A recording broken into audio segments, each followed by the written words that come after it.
Если ты неудачник, ты будешь сидеть и говорить: у меня не получится, мне это не надо. Это лохотрон, это пирамида.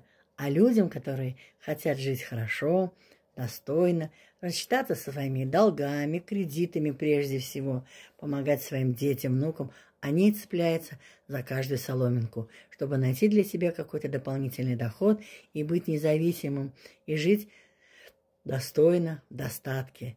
А ты как хочешь? Ты хочешь жить достойно или ты хочешь считать свои копейки? Ты только когда ты будешь отдавать добро, делиться своими добром, своими возможностями, только тогда тебе будет Вселенная, тебе будет давать. И ты тоже не будешь ни в чем нуждаться. Обрати на это внимание. Зайди, разберись в нашей компании, что за компания, и что она дает, какие преимущества и какие возможности. Обратись ко мне в шапку профиля, там ссылочка, а я тебе расскажу, поделюсь опытом.